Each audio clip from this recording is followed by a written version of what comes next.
Assalamualaikum warahmatullahi wabarakatuh. Kita jumpa kembali, saya Bustami Narda. Mendoakan kepada Allah Subhanahu wa taala Tuhan Yang Maha Esa, semoga seluruh pemirsa selalu mendapatkan keberkahan hidup dari Allah Subhanahu wa taala. Tuhan Yang Maha Esa. Sahabat BN, Andre Rosiade, anggota DPR RI asal Provinsi Sumatera Barat, urang awak tim sukses Prabowo Gibran, ibarat kata benar-benar ditelanjangi oleh Rocky Gerung, pengamat politik yang sangat-sangat booming saat ini.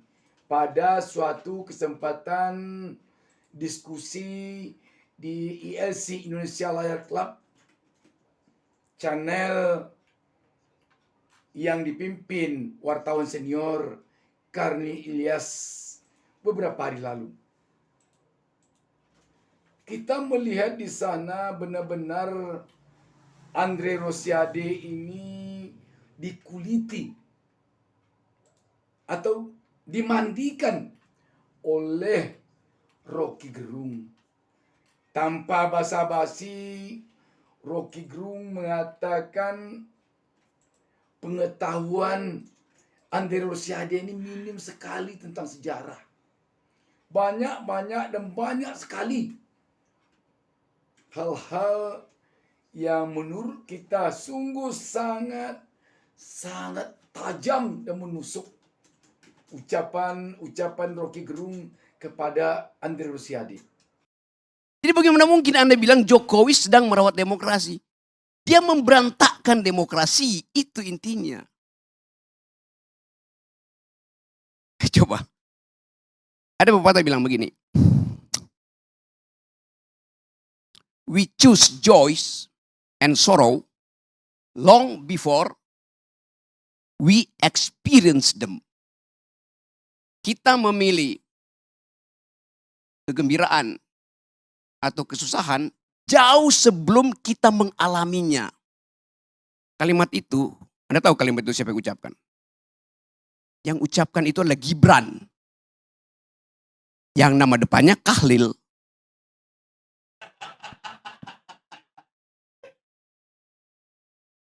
Jadi bagi Kahlil Gibran, pikiran itu udah memilih lebih dahulu sebelum dia mengalaminya.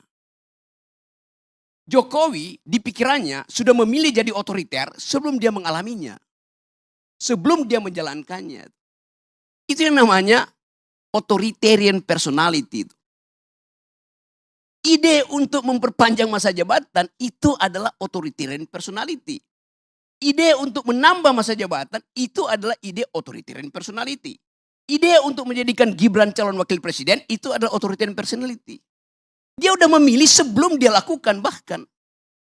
Begitu cara melihat otoritarianisme saudara Andre. Jadi kalau Anda sebut-sebut dari awal bahwa ya ini ya Jokowi ya demokratis. Lo otaknya itu dari awal otoritarian. Itu dasarnya.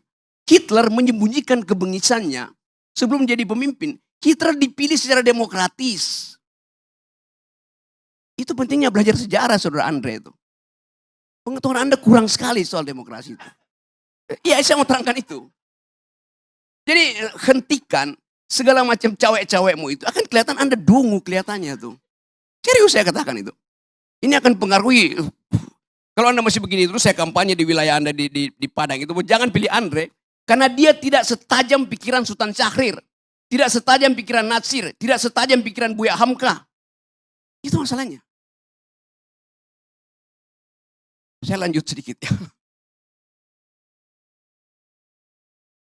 Ya tapi you gak ngerti itu isi demokrasi itu. Itu soalnya. Oke. Coba kita lanjut sedikit. Memang Indonesia gak ada dinasti. Karena semuanya dipilih. Oh iya. Dinasti itu darahnya biru. Yang sekarang bukan dinasti. Karena darahnya kotor. Kotoran itu ada di pikiran Pak Jokowi dari awal. Semua yang kita pernah bayangkan itu akhirnya ditemukan faktual oleh majalah Tempo. Semua yang kita janjikan sebagai perubahan dibatalkan oleh gerakan mahasiswa yang dengan satu kalimat, kami muak. Anda mau uji dengan apa prinsip kami muak itu? Jadi ini bagian di mana bangsa ini, kalau kita sebut apa sebetulnya yang terjadi, this is the beginning of the end. Awal dari berakhirnya. Tapi Anda katakan Jokowi masih elektabilitasnya tinggi, Jokowi masih likability-nya 80%. Ya sama kayak Lilin. Lilin itu sebelum dia mati, dia menyala terang itu. Lalu peng, mati coba. Itu poinnya tuh. Jadi saya bukan mau uji, saya mau beritahu bahwa kalau kita sembunyikan soal-soal yang tadi etik itu, kita masuk dalam tukar tambah. Machiavelli bilang begini, kebusukan kekuasaan bukan pada penggunaan fisik kekuasaan, tapi pada pengkhianatan itu. Pada penipuan. Itu semua soft powernya Jokowi. Jokowi nggak datang seperti Soeharto bilang, I'll cover you. Gua gebuk lu. Enggak. Dengan senyap dia lakukan pengkhianatan. Pengkhianatan pada Ibu Mega. Pengkhianatan pada bangsa ini. Pengkhianatan pada emak-emak. Apa kurang kejamnya Jokowi? Dia bikin IKN, dia jual nggak laku ke Cina, dia jual ke Amerika nggak laku, dia jual ke Mesir nggak laku, dia jual ke Malaysia nggak laku, dia jual ke Singapura nggak laku. Lalu akhirnya dia paksa oligarki itu untuk nyumbang di depan. Kurang cukup. Dia suruh APBN pindahkan 20, 30, 40% ke IKN. Pada saat yang sama, seorang pria berkeluarga di Kupang, tempat Parera, 2 hari lalu, merobek perutnya karena nggak bisa beli beras. Pengisan siapa dengan Pak Harto? Tidak pernah ada di zaman Soeharto orang bunuh diri karena nggak bisa makan. Padahal orang ini setiap bulan di Kupang itu nunggu di pintu gerbang desa untuk dapat BLT. Dan itu ilmunya Jokowi. Membujuk orang supaya tidak produktif, supaya tidak pinter. Bagian besar mereka yang nunggu BLT itu adalah pemilih yang tidak tamat kelas 7. Bagaimana mungkin kita bicara hal-hal yang normatif, etik pada pemilih yang 80% dari pemilih Indonesia itu tidak tamat kelas 7, artinya tidak tamat SMP. Mereka menunggu serangan fajar, mereka menunggu BLT. Itu bengis namanya tuh. Zaman Pak Harto kurang ajar. Dia suruh konglomerat eksploitasi sumber daya. Berapa persen yang balik ke negara? 35%. Zaman SBY berapa persennya balik ke negara? 27%. Zaman Jokowi berapa persennya balik ke negara? 6%. Itu bengis namanya tuh. Hak saya untuk dapat keadilan. Hak mak-mak untuk dapat nutrisi. Supaya anak-anaknya punya masa depan, tidak mengalami stunting. Dibatalkan oleh Jokowi melalui proyek-proyek infrastruktur yang gak ada gunanya tuh. Tadi saya baca di koran. Gubernur DKI bilang begini. ASN, kalau Anda malas, saya kirim ke IKN. Jadi IKN itu tempat pembuangan, tempat penghukuman. Jadi Anda bayangkan seluruh literasi, narasi dari rejim Jokowi itu buruk. Minus bahkan. Tidak mengajarkan impian, kenyataan yang dibikin oleh Jokowi. Di mana IKN itu bagus? Ada, di mana? Di laptopnya Jokowi itu. Itu dasarnya. Jadi saya mau terangkan ini untuk memberitahu bahwa yang disebut otoritarianisme tidak harus melalui keadaan yang Anda lihat. Kenapa Presiden Soeharto otoritarian? Ya karena dia rejim militer. Ini rejim demokratis tapi memakai ide politik untuk mengatasi kemerdekaan ambisi dia itu. Itu datang dari pikiran yang otoritarian itu, Saudara Andre. Pak Ardi, boleh saya tanggapi 30 detik aja. Baik. Saya memang, Bang Rocky, ya, tidak setajam Muhammad Nasir, Muhammad Yamin, Buya Hamka yang abang sebutkan tokoh-tokoh besar Sumatera Barat. Betul. Tapi Bang, saya pertanggungjawabkan jabatan saya sebagai anggota DPR. Gak bisa begitu. Sebentar Bang. Standar kita adalah Nasir, Hatta, Syahrir. Kalau anda di bawah Sebentar, itu, Bang. Anda pergi dari Sebentar. demokrasi itu. Satu hal yang saya pertanggungjawabkan Apa yang Anda pertanggungjawabkan? Sebentar, Kalau Bang. Anda udah dibilang, Abang bicara, Anda saya nggak bilang bantah. Anda di bawah standar pendiri republik. Ya. Ngapain Anda ada di sini coba? Sebentar. Tapi satu hal yang bisa saya pertanggungjawabkan dunia akhirat, Pak. Ini bukan soal dunia Sebentar. akhirat, ini soal Nah, ide ini republik, ide demokrasi. Abang maunya didengar saja. Tidak, Tapi tidak Anda mau sendiri udah mendengar. mengaku Anda di Sebentar. bawah standar. Ngapain Anda bicara Sebentar. lagi? Saya nggak dengar orang di bawah standar. Saya ingin menyampaikan, ini hak saya bicara. Tolong hormati dong perbedaan pendapat. Bukan Anda Nah, dari tadi. saya ingin sampaikan satu hal. Apa yang Anda mau Saya sampaikan? pertanggungjawabkan jabatan saya, kinerja saya boleh diadu sama anggota DPR dari seluruh Sumatera Barat. Kinerja saya baik di DPR maupun Itu- membangun Itu kampung saya di hubungannya Sumatera apa? Barat. Anda Ya, mesti sebentar. gini. Ya, kan Cara tadi dibilang dungu. Saya akan berkampanye di Sumatera Barat. Silakan abang berkampanye di Sumatera. Saya Bre. bertanggung jawab sebentar, Gini, Pak. saya Ini terangkan demokrasi, cara begini. Pak. Kagak, yang lain gak usah. Belajar dong. Standar kita itu bukan anggota belajar DPR demokrasi. di Sumatera Barat. Standar kita adalah pemimpin-pemimpin republik yang datang dari Sumatera Barat. Itu standarmu. Mas Anda rendahkan standarmu sendiri? Ya, Astaga. Sebentar, Bang. Saya menghormati founding father saya. Ya, tentu Founding fathersmu tidak mau dihormati oleh orang dungu. Kita tidak bisa melupakan sejarah. Karena pemerintah yang terbaik sekalipun, kalau terlalu lama berkuasa, dia akan berubah jadi tirani. Thomas Jefferson, Presiden ketiga Amerika. Kita ketemu LC yang akan datang.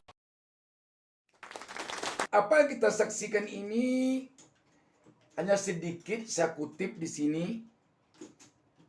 penyampaian Rocky Gerung dan juga perdebatan Rocky Gerung dengan Andre Rosiade. Masih panjang lagi uraian Rocky Gerung dan masih ada sedikit kelanjutan dari perdebatan antara Rocky Gerung dengan Andre Rosiade di channel Karnil Ilyas ini. Saya sarankan pemirsa menonton di ILC. Menarik sekali dan sungguh menarik. Sahabat BN, ada hal-hal yang dapat kita petik di sini agaknya dari apa yang terjadi ini. Sebagai seorang politisi muda, Andre Rosiade kelihatannya perlu juga mengevaluasi diri tentang hal-hal yang dilakukannya selama ini. Apakah Andre Rosiade terlalu maju selama ini di dalam melambungkan jagoannya? Atau Andre Rosiade terlalu maju, terlalu berlebihan di dalam melambungkan Presiden Jokowi. Memang perlu kita akui apa yang disampaikan Rocky Gerung ini faktual sekali.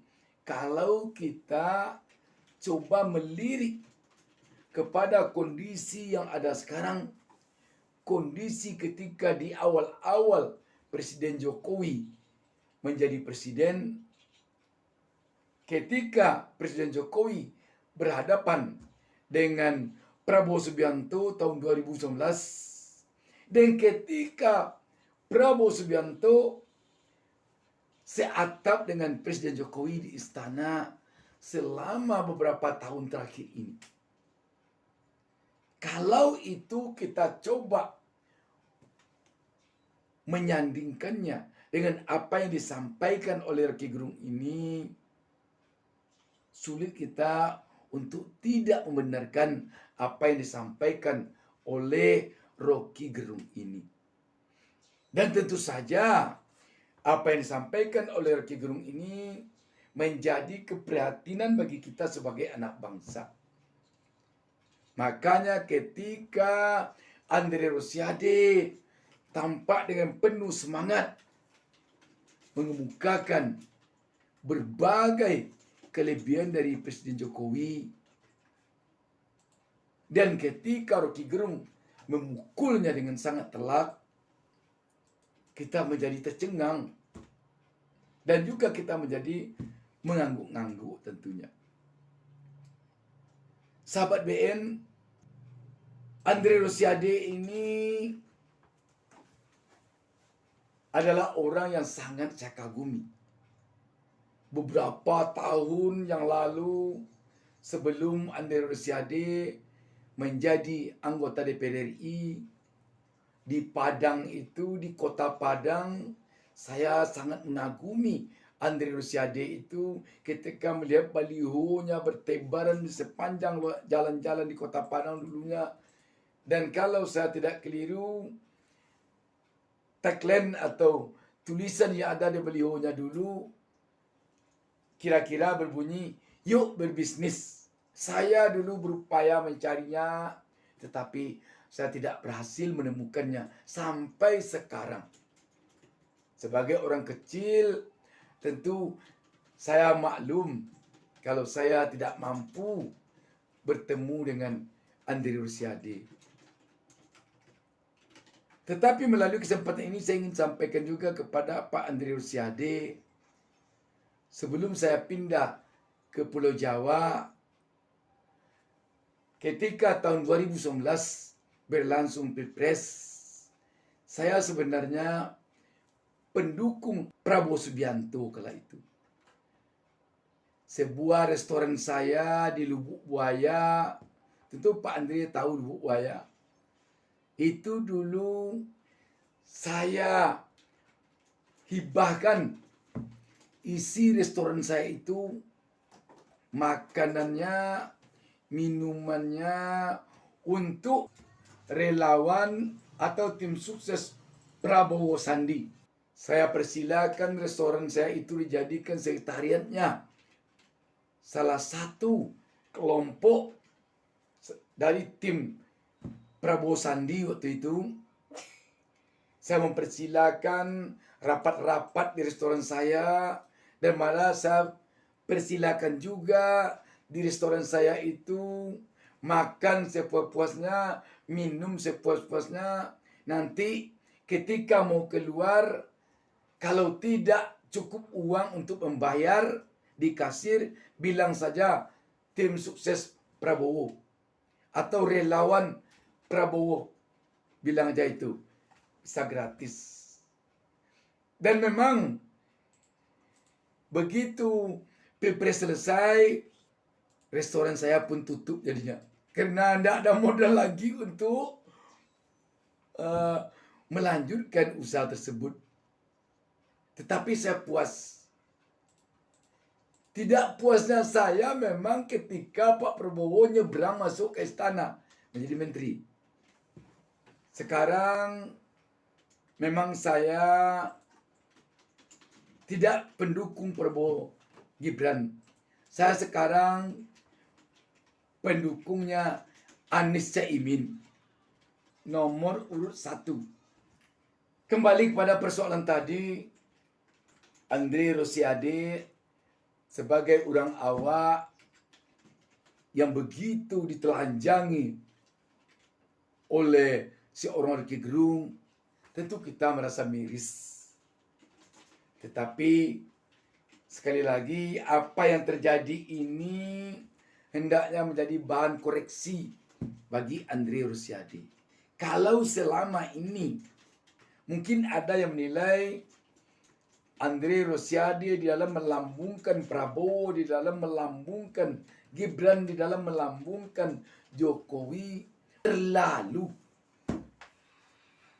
sehingga ada yang menganggap penyampaian Andre Rosiade sudah tidak realistis. Agaknya dengan kejadian ini Andre Rosiade bisa mengevaluasi diri. Dan kita juga agak menyesalkan tentunya ketika Andre tampak terpancing emosi dan sampai mengatakan dia mau diadu dengan anggota DPR RI dari Sumatera Barat. Ini tentu saja membuat Andre sama dengan mencari lawan. Demikian saja. Wassalamualaikum warahmatullahi wabarakatuh. Jangan lupa subscribe. Jangan lupa subscribe.